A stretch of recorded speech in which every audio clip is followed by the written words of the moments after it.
Hello, I'm Raisa Chantami of the Indonesia channel in Jakarta, and this is your TIC News Break on the hour, every hour. Here's what's happening in Indonesia.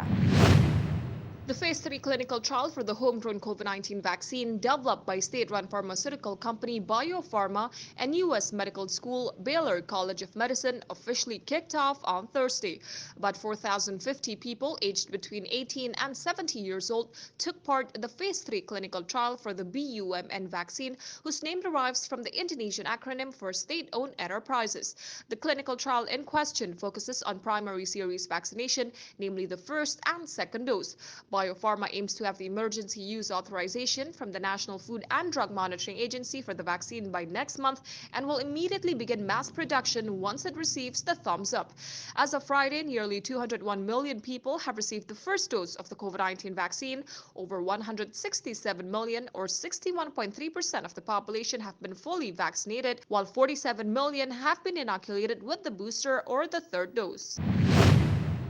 After plans to go public through a special acquisition company fizzled, Indonesia's Traveloka is said to be in talks for another funding round of more than 2.9 trillion rupiah or $200 million. The online travel unicorn has so far raised a total of 17.4 trillion rupiah or $1.2 billion in funding across 6 rounds, the latest being the 3.6 trillion rupiah or $250 million led by Qatar Investment Authority in July 2020.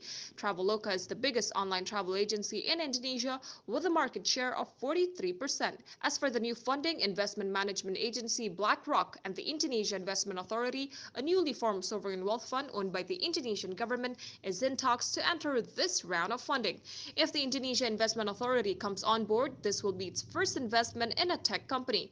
The wealth fund has so far raised 372 trillion rupiah or $25.5 billion since its inception in February 2021. In the financial markets, here's how stocks and currency closed in Jakarta and around the region.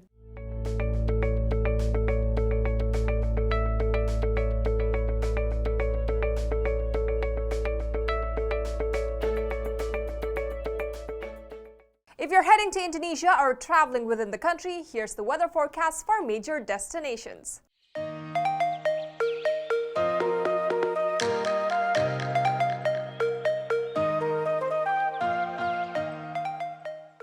And that's what's happening in Indonesia. I'm Raisa Chantami with your TIC News Break.